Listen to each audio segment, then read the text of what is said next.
Hello friends, मैं हूं आपका दोस्त आर के चौहान और हम पढ़ रहे हैं कक्षा 6 की पाठ्य पुस्तक हमारा राजस्थान, जिसमें हम 7 चैप्टर ऑलरेडी पढ़ चुके हैं। और आज हम शुरू करने जा रहे हैं 8वां चैप्टर, जिसका नाम है आजीविका के प्रमुख क्षेत्र। जैसा कि हम बात करेंगे आजीविका के प्रमुख क्षेत्र की, इस टॉपिक को हम दूसरा नाम भी दे सकते हैं, यानी कि हम कह सकते हैं कि राजस्थान की अर्थव्यवस्था के क्षेत्र हैं। ये टॉपिक हमारा इकोनॉमिक्स से संबंधित है। तो राजस्थान की अर्थव्यवस्था के क्षेत्र बोलो या फिर आजीविका के प्रमुख क्षेत्र बोलो, एक ही बात है। जैसा कि आपको पता हो तो राजस्थान की जो अर्थव्यवस्था है या अर्थव्यवस्था के 3 क्षेत्र होते हैं, ठीक है। तो हम बात करते हैं सबसे पहले अर्थव्यवस्था। अर्थव्यवस्था के क्षेत्र, इसके 3 क्षेत्र होते हैं। कितने क्षेत्र होते हैं? 3 क्षेत्र होते हैं। अब ये 3 कौन कौन से हैं? एक होता है प्राथमिक क्षेत्र, दूसरा होता है उसे बोलते हैं द्वितीयक, द्वितीयक,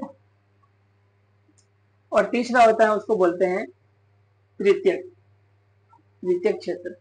तो प्राथमिक क्षेत्र में क्या क्या आता है? एक आता है कृषि, दूसरा आता है पशुपालन, और तीसरा आता है खनन, और चौथा आता है वनोपज, है ना। और द्वितीय स्तर में आता है व्यापार वाणिज्य, व्यापार वाणिज्य। और तृतीय क्षेत्र में आता है परिवहन और सेवा। ये तृतीय क्षेत्र में आती है। तो इस जो चैप्टर में हम प्राथमिक क्षेत्र के बारे में पढ़ेंगे, यानी कि हम कृषि, पशुपालन और खनन के बारे में पढ़ेंगे। द्वितीय और तृतीय जो क्षेत्र हैं वो हम अगले चैप्टर में पढ़ेंगे। तो हम शुरुआत करते हैं आजीविका के प्रमुख क्षेत्र, जिसमें हम केवल और केवल प्राथमिक क्षेत्र के बारे में पढ़ेंगे, यानी कि कृषि। पहले हम कृषि पढ़ेंगे, फिर पशुपालन पढ़ेंगे, उसके बाद में खनन पढ़ेंगे। तो कृषि को शुरुआत करने से पहले हम देखेंगे कि आजीविका का अर्थ क्या होता है। तो सबसे पहले हम जान लेते हैं आजीविका। आजीविका का अर्थ, आजीविका का अर्थ क्या होता है? मतलब जीवन यापन हेतु किया जाने वाला कार्य, मतलब अपना जीवन निर्वाह करने के लिए जो भी कार्य किया जाता है उसको आजीविका कहते हैं। तो जीवन निर्वाह हेतु, जीवन निर्वाह हेतु किया जाने वाला कार्य, किया जाने वाला कार्य क्या कहलाता है? आजीविका कहलाता है। और आजीविका के प्रमुख क्षेत्र हैं, उसके अंदर हम पढ़ेंगे सबसे पहले प्राथमिक क्षेत्र के बारे में। प्राथमिक क्षेत्र में हम पढ़ने वाले हैं कृषि के बारे में और पशुपालन, और उसके बाद तो सबसे पहले अपन पढ़ लेते हैं कृषि के बारे में। तो कृषि के बारे में पढ़ेंगे। कृषि, तो राजस्थान में कृषि 3 प्रकार की होती है। राजस्थान में कृषि कितने प्रकार की हैं? 3 प्रकार की। अब कौन कौन सी हैं? सबसे पहले हम पढ़ते हैं खरीफ की फसलें, खरीफ फसल, उसके बाद रबी, और तीसरी जायद। तो खरीफ की फसल जो अभी हमारे जैसे बरसात स्टार्ट होती है, जो खेतों में बोते हैं, उसको खरीफ की फसल कहते हैं। अब खरीफ की जो फसल है उसकी जुताई कह दो या बोई कह दो, है ना। जुताई कह दो या बोई कह दो, एक ही बात है। तो ये कब बोई जाती है? तो हम लिखेंगे बोई। जैसे ही बारिश आती है, राजस्थान में बारिश कब आती है? कब आती है? जुलाई में। जुलाई और अगस्त में इसकी बोई की जाती है ना। जून जुलाई, इसमें जून जुलाई में इसकी बोई की जाती है। सॉरी, जून नहीं लिखेंगे हम, जुलाई अगस्त कर देंगे। जुलाई में, जून में नहीं होती, जून में तो गर्मी बहुत पड़ती है। जुलाई अगस्त, जुलाई अगस्त में इसकी बुआई की जाती है। और इसकी कटाई कब की जाती है? अभी जो फसलें बोई है अपने खेतों में, इसकी कटाई कब होगी? दीपावली पर। दीपावली के आसपास, दीपावली कब आती है? अक्टूबर में आती है, अक्टूबर नवंबर। तो अक्टूबर नवंबर के आसपास में इन फसलों की कटाई हो जाएगी। अब खरीफ फसल में कौन कौन सी फसलें आती हैं?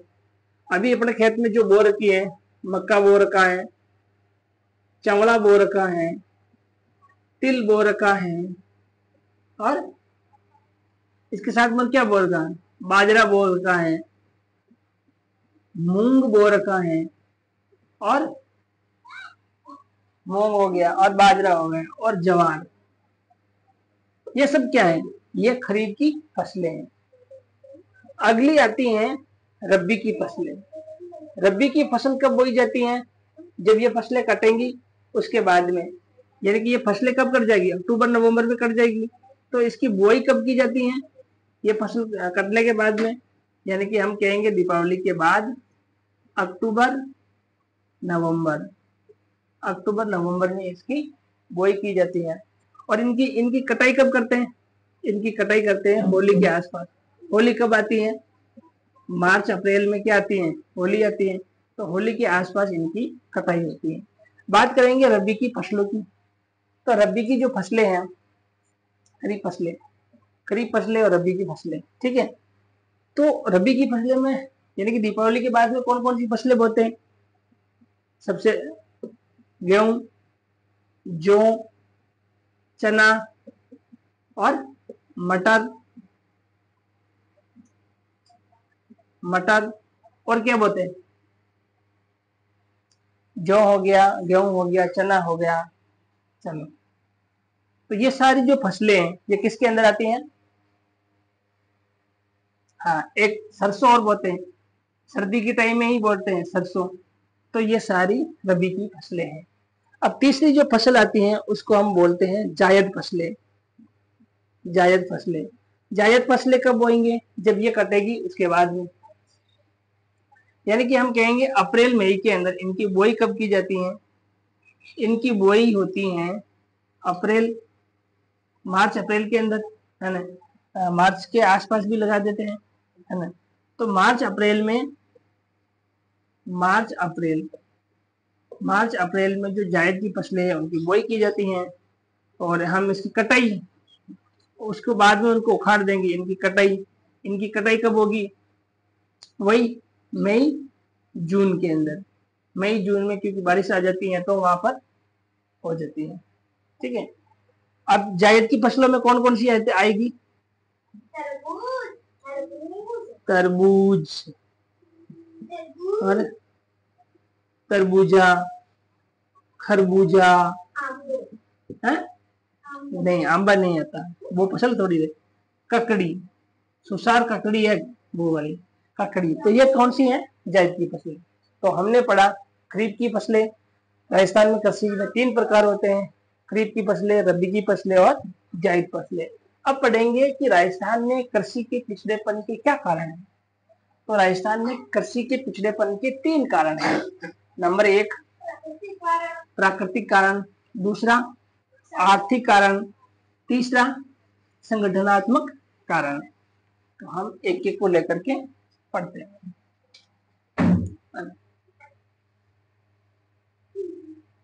राजस्थान में कृषि के पिछड़ेपन का कारण, पिछड़ेपन का कारण,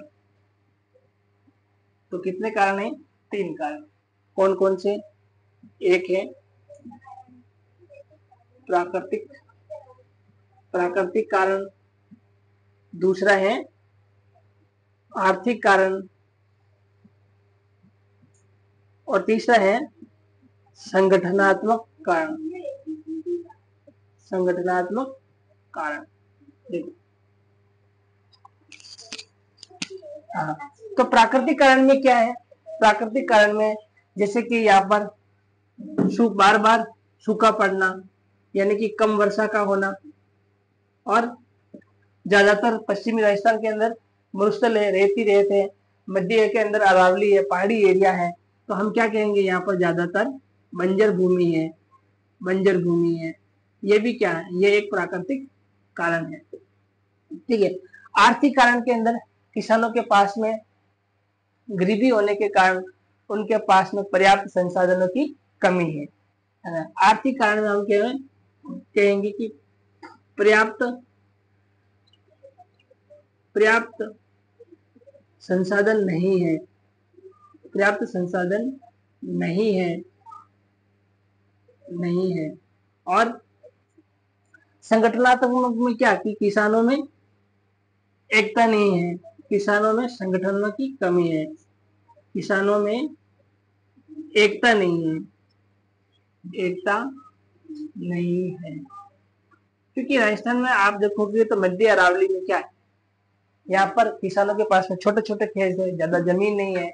तो छोटे छोटे खेतों में क्या होता है कि जो आधुनिक जो कृषि के संयंत्र हैं, जैसे कि ट्रैक्टर से हल जोतना, तो छोटे छोटे खेतों में क्या खेत नहीं जोत पाते। और जैसे कि आप देखो पंजाब हरियाणा के अंदर जैसे गेहूं काटने की मशीन आती है, तो वो बड़े खेत को एक ही झटके में पूरे खेत को काट लेती है। राजस्थान में क्या करते हैं, वो उसके गेहूं के गट्टे बना बना करके फिर उसको मशीन में डाल करके फिर निकालते हैं। मतलब उसमें कितनी मेहनत करनी पड़ती है। तो ऐसे क्या किसानों में एकता नहीं है। अगर किसान चाहिए कि ये सबके पास में छोटे छोटे खेत हैं, अगर वो सब चाहिए तो इन मिल करके अगर इन सभी खेतों को अगर बड़ा खेत बना करके खेती करें और जो भी उत्पादन होता है उसको आपस में बराबर में बांट लें, तो क्या होता है, उनके पास में ज्यादा अच्छी पैदावार होती है। तो ये क्या है, ये हमारे राजस्थान में कृषि के पिछड़ेपन के कारण है। ये हमने देख लिया। इसके बाद में हम देखेंगे कि राजस्थान के अंदर, राजस्थान में जो कृषि है, राजस्थान की कृषि की विशेषता, राजस्थान में जो कृषि की जाती है इस कृषि की क्या विशेषता है, तो पढ़ते हैं हम। राजस्थान में राजस्थान में या कृषि की विशेषता, कृषि की विशेषता देखो क्या विशेषता है। सबसे पहले आपको याद रखना है कि बाजरा, राजस्थान में बाजरा पश्चिमी राजस्थान में बहुत बोया जाता है। बाजरा है, सरसों है, गंवार है के उत्पादन में, के उत्पादन में राजस्थान का प्रथम स्थान है। यानी कि भारत के अंदर जो 28 राज्य हैं उनमें से सबसे ज्यादा बाजरा सरसों गंवार का होता है राजस्थान के अंदर। दूसरा, जौ, जिसको हम धान बोलते हैं, जौ और चना, जौ जयपुर में ज्यादा होता है और चना बीकानेर में ज्यादा होता है। ठीक है। तो जौ और चना के उत्पादन में राजस्थान का दूसरा स्थान है, द्वितीय स्थान। कौन सा है, दूसरा स्थान।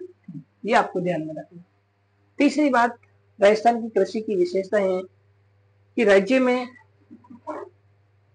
में सर्वाधिक गेहूं है, जो सर्वाधिक गेहूं का उत्पादन श्री गंगानगर जिले में ज्यादा होता है। Shri Ganganagar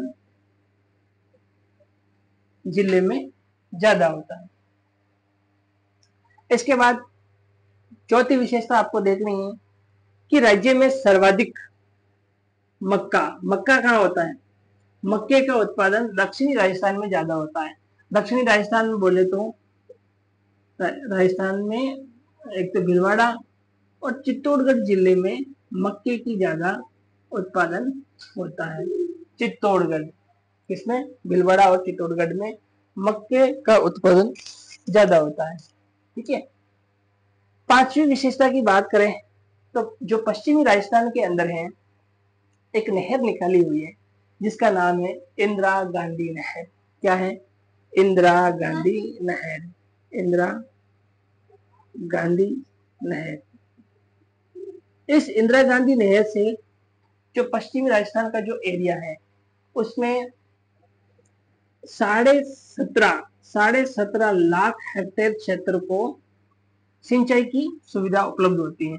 15 lakh hectare hectare hectare क्षेत्र सिंचित होता है। किससे होता है? इंदिरा गांधी नहर परियोजना से सिंचित होता है। और छठी व्यवस्था की अपन बात करें तो राजस्थान के अंदर कुल भूभाग का 35% भाग पर ही सिंचाई की सुविधा उपलब्ध है, बाकी सिंचाई की सुविधा उपलब्ध नहीं है। सिंचाई की सुविधा उपलब्ध है। अब हमने बात करी कि राजस्थान के अंदर जो 35% भूभाग पर सिंचाई की सुविधा उपलब्ध है। इस सिंचाई के अंदर सिंचाई किन किन से होती है? सिंचाई के स्रोत कौन से हैं? राजस्थान में सिंचाई किससे होती है? कुओं से होती है, नहर से होती है, तालाबों से होती है, ट्यूबवेल से होती है। तो इसके अंदर हम देखते हैं कि सबसे ज्यादा जो सिंचाई हमारे कुएं व ट्यूबवेल से होती है। ट्यूबवेल यानी कि बोरिंग, जिसको अपन बोरिंग बोलते हैं ना, तो ट्यूबवेल यानी कि हम नलकूप भी बोल सकते हैं इनको। तो कुएं और ट्यूबवेल से जो सिंचाई होती है ये होती है 66% होती है।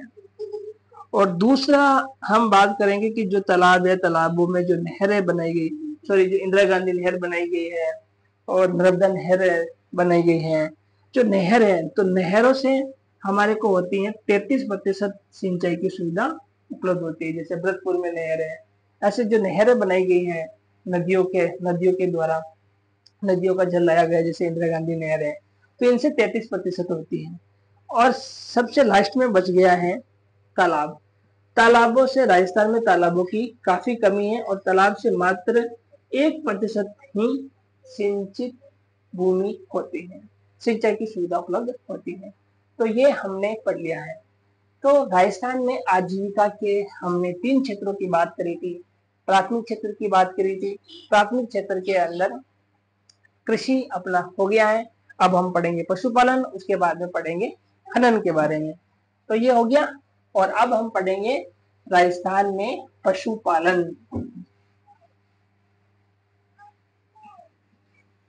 तो अगला टॉपिक अपना क्या है? राजस्थान में पशुपालन। नीचे बैठो। पशुपालन है ना। तो दूसरा जो टॉपिक है अपना क्या आएगा? पशुपालन। पशुपालन, राजस्थान में पशुपालन। जैसा कि आपको पता है कि राजस्थान में, पश्चिमी राजस्थान और अपने अरावली क्षेत्र के अंदर क्या हो रहा है? राजस्थान और अरावली में क्या है? पश्चिम के अंदर, रेगिस्तान के अंदर पूरा जो मरुस्थल एरिया है वहां पर क्या है? कृषि बहुत कम होती है। और जो हमारा अरावली का जो क्षेत्र है इसमें भी कृषि बहुत कम होती है। तो यहाँ के लोग क्या करते हैं? अपनी आजीविका चलाने के लिए पशुपालन करते हैं। क्या करते हैं? पशुपालन करते हैं। तो हम कहेंगे राजस्थान में जो पशुपालन होता है उसका भारत में दूसरा स्थान है। तो हम कहेंगे कि भारत में पशुपालन में राजस्थान का, भारत में पशुपालन में भारत में राजस्थान का, ऐसे नहीं लिखेंगे। राजस्थान का पशुपालन में दूसरा स्थान है। भारत में राजस्थान का पशुपालन में दूसरा स्थान है, सेकंड स्थान है। ठीक है, दूसरा स्थान है। देखो, पश्चिमी राजस्थान में हमने बात करी कि पश्चिमी राजस्थान के अंदर पशुपालन ज्यादा होता है और अरावली के अंदर पशुपालन ज्यादा होता है। बाकी पूर्वी राजस्थान के अंदर और दक्षिण पूर्वी में भी कृषि के साथ साथ में पशुपालन भी किया जाता है। तो पश्चिमी राजस्थान के अंदर कौन से पशुओं का पशुपालन होता है? तो पश्चिमी राजस्थान में देखो, पश्चिमी राजस्थान में कौन कौन से पशु है जिनका पालन ज्यादा होता है? तो पश्चिमी राजस्थान में आपको पता है, एक तो ऊंट, भेड़ और बकरी, इनका पशुपालन ज्यादा होता है। बाकी जो मध्य राजस्थान है या जो बच गया दूसरा एरिया, यहाँ पर किसका होता है? भैंस का होता है, और भेड़ बकरी का होता है, गाय का होता है, भेड़, यहाँ पर अपने मध्य राजस्थान में भेड़ का भी होता है, बकरी का भी होता है, और गधों का भी होता है। ठीक है, गधे, इनका भी यहाँ पर होता है। एक मुर्गी पालन भी है, मुर्गी पालन। हाँ, पशु पशु तो नहीं है, लेकिन मुर्गी पालन यहाँ पर राजस्थान के अंदर होता है। हाँ, ठीक है, चलो इसको नहीं है तो इसको हटा दो, ये लो। ठीक है, तो ये हो गया। अब बात करेंगे अपन इसके अंदर कि जो 20वीं रिपोर्ट आई पशुपालन की, जो 20वीं जनगणना हुई है पशुपालन की, 20वीं जनगणना हुई थी, 20वीं जनगणना 2019 में हुई है। उसकी रिपोर्ट के आधार पर ऊंट और गधे की चिंताजनक कमी हुई है, चिंताजनक कमी हुई है। किसकी राजस्थान में किसकी कमी हो रही? गधे और ऊंट की बहुत ही ज्यादा कमी हो रही। इनके साथ में ही बकरी की भी कमी है, और इसके साथ में भेड़ की भी कमी हो रही है। और चलो, ये ऊंट गधे हो गए थे। ठीक है, और गाय, भेड़ की कमी, इनकी भी कमी हुई है। गाय भैंस की मतलब नाम मात्र की वृद्धि हुई, हम कहेंगे नाम मात्र की वृद्धि हुई है। देखो राजस्थान के अंदर ध्यान दो, राजस्थान के अंदर गाय भैंसों की संख्या बढ़ रही है, लेकिन बकरी भेड़ की कमी हो रही है, और ऊंट गधों की कमी तो बहुत ही ज्यादा हो रही है।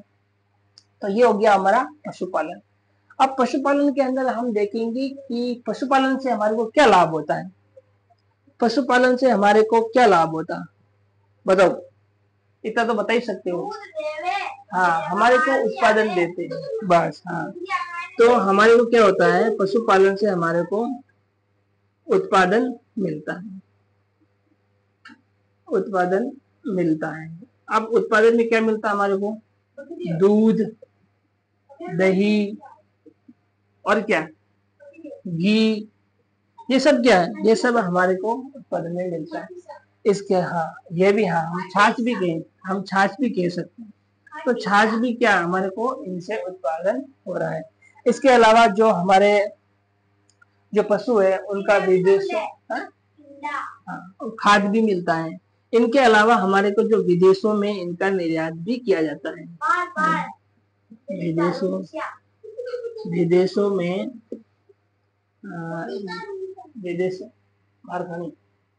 विदेशों में व्यापार भी किया जाता है,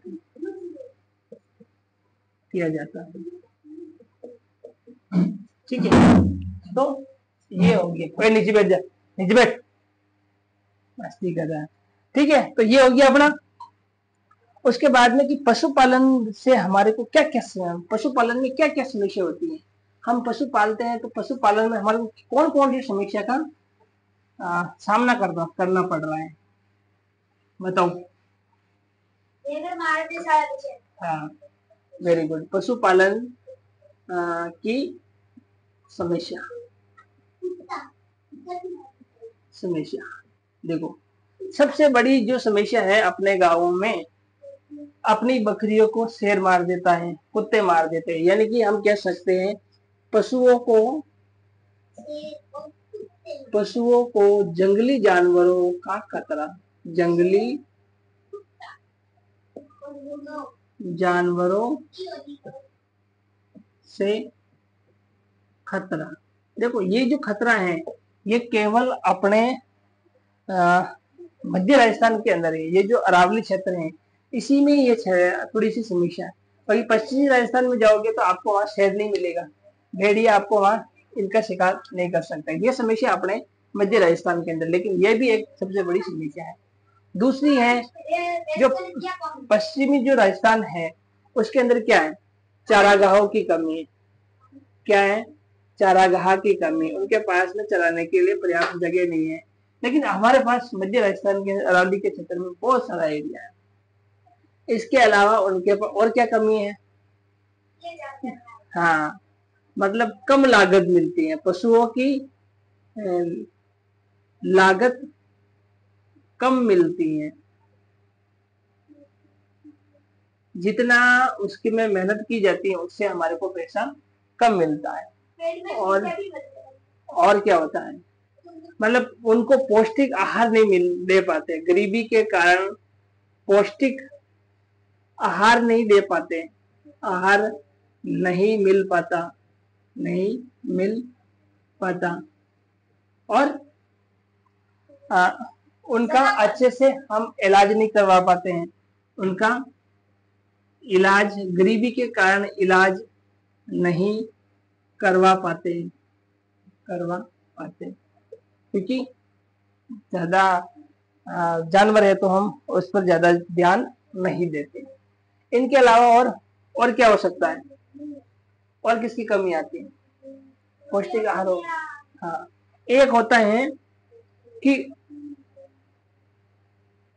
उत्तम नस्ल के पशु धन नहीं है, उत्तम नस्ल के पशुओं की कमी है, उत्तम नस्ल के पशुओं की कमी है, अच्छी नस्ल की मतलब अच्छी नस्ल के जानवर हमारे राजस्थान में नहीं है। तो यह पशुपालन की हमारी समस्या थी। तो हमारा पशुपालन यहाँ खत्म हो गया। अब हमारा लास्ट जो टॉपिक बचा है वो है राजस्थान में खनन। जो तीसरा टॉपिक बच गया है वो कौन सा है, राजस्थान में खनन। खनन क्या होता है, खनन जानते हो, खनन क्या होता है, खान। हाँ, तीसरा जो टॉपिक बच गया वो है खनन। क्या है, खनन। राजस्थान को खनिजों का अजायब घर कहा जाता है। तो सबसे पहले आपको ध्यान में रखना है कि राजस्थान को खनिजों का अजायब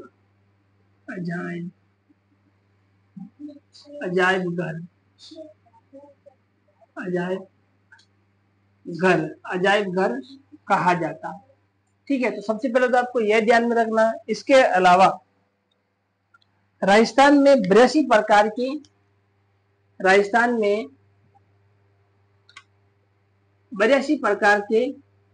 खनिज पाए जाते हैं, कितने प्रकार के, 82 प्रकार के पाए जाते हैं। इनमें से 67 प्रकार के खनिजों का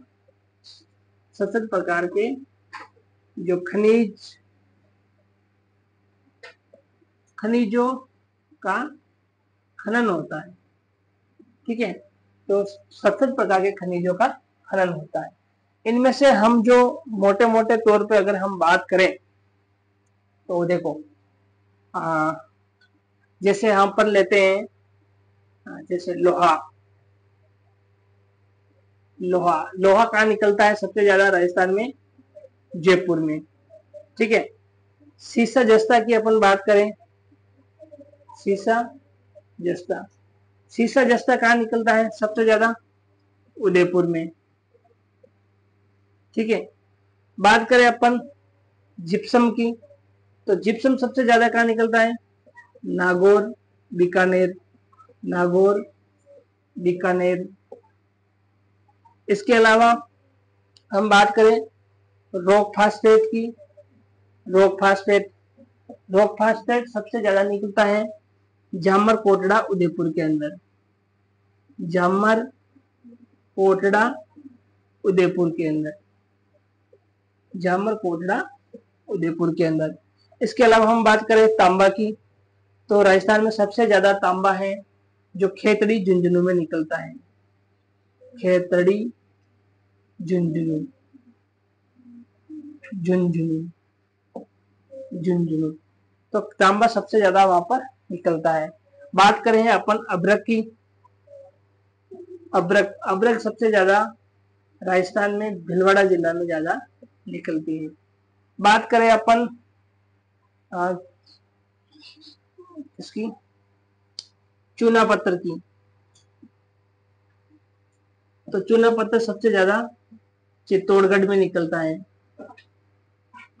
ठीक है, तो ये क्या हो गया, ये हमारे मोटे मोटे तौर पे हो गया। और यहाँ पर आया रॉक फास्फेट। राजस्थान में सर्वाधिक अगर कुछ खनिज उपलब्ध है तो राजस्थान में सर्वाधिक उपलब्ध खनिज कौन सा है, रॉक फास्फेट। राजस्थान में सर्वाधिक जो उपलब्ध खनिज है, सर्वाधिक उपलब्ध खनिज कौन सा है, रॉक फास्फेट। रॉक फास्फेट कहां से निकलता है, जामल कोटड़ा उदयपुर से। इसके अलावा चलो ठीक है, उसके अलावा अपन रॉक फास्फेट हो गया, लोहा हो गया, तांबा हो गया। चांदी की बात करें तो चांदी अपने राजमंद उदयपुर से निकलती है, राजमंद उदयपुर से। ठीक है, इसके अलावा अगर अपन ग्रेनाइट की बात करें, ग्रेनाइट, तो ग्रेनाइट राजस्थान में सबसे ज्यादा निकलता है जालोर में। और संगमरमर की बात करें तो संगमरमर अपने निकलता है राजसमंद जिले में। संगमरमर राजसमंद जिले में सबसे ज्यादा निकलता है। तो इसी के साथ में ये अपना चैप्टर यहीं पर खत्म होता है। तो ये हमने पढ़ लिया है। अगला जो अपना वीडियो होगा उसके अंदर हम राजस्थान में जो आजीविका के प्रमुख क्षेत्र हैं, द्वितीय और तृतीय क्षेत्रों के बारे में हम अगले वीडियो में पढ़ने वाले हैं। धन्यवाद।